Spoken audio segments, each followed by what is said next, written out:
రసాయనాలతో పండ్లను మాగబెట్టి విక్రయిస్తే అటువంటి వారిపై వ్యాపారులపై చట్టపరంగా కఠిన చర్యలు తీసుకుంటామని జిల్లా జాయింట్ కలెక్టర్ ఎస్ చిన్నరాముడు హెచ్చరించారు. పండ్లను సహజ సిద్ధంగానే అమ్మకాలు చేయాలని వ్యాపారులకు సూచించారు. స్థానిక మార్కెట్ యార్డ్ సమీపంలో రైతులు, వినియోగదారులు వ్యాపారస్తులతో కృత్రిమంగా పండ్లను మాగబెట్టడం ఆరోగ్యానికి హానికరమనే అంశంపై అవగాహన సదస్సుకు ముఖ్య అతిథిగా జాయింట్ కలెక్టర్ హాజరయ్యారు. ఈ సందర్భంగా ఆయన మాట్లాడుతూ సహజ సిద్ధంగా పండ్లను మాగబెడితే ప్రజలు ఆరోగ్యానికి ఎటువంటి హాని కలగదని పేర్కొన్నారు. ఆ కోణంలో వ్యాపారస్తులు ఆలోచించాల్సిన అవసరం ఉందన్నారు.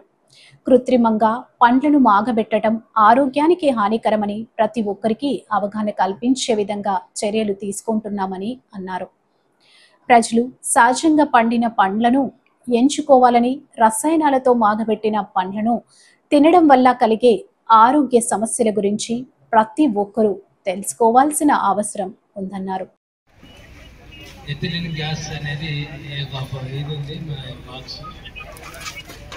ఈ పౌడర్ను దీంట్లో ఈ విధంగా చిన్న చిన్న ప్యాకెట్లు ఉంటాయి, వీటి తీసేసుకొని ఆ బాక్స్లో చల్లితే అవి కూడా అయితే మనము కాల్షియం కార్బోనేట్ ఎంత తొందరగా ఏదైతుందో అదే పద్ధతిలో ఇదవుతుంది. కాబట్టి వీటిని వాడాలి, కానీ కాల్షియం కార్బోనేట్ ద్వారా తొందరగా మాగించి జనాలకు హాని కల్పించకూడదు. ఇండైరెక్ట్గా మీరు అది వాడితే ఆ తినే పిల్లలకైతేనేమి పెద్దలకైతేనేమి మీరు విషం ఇచ్చినట్టే అయిపోతారు.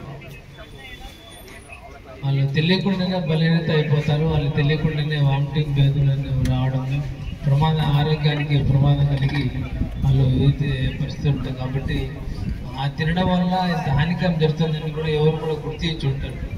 కాబట్టి ప్రభుత్వం వాళ్ళు ఎప్పుడో గుర్తించారు. కాబట్టి ఎవరు కూడా ఎటువంటి వాటికి ఏ రైతు కానీ ఈ మార్కెట్ యార్డ్కి సంబంధించిన కొనుగోలుదారులు కానీ అమ్ముకోదారులు ఎటువంటి వాటిని ఒకసారి ఆ రైతుల దగ్గర నుంచి తీసుకొచ్చేటప్పుడే మీరు ఎలా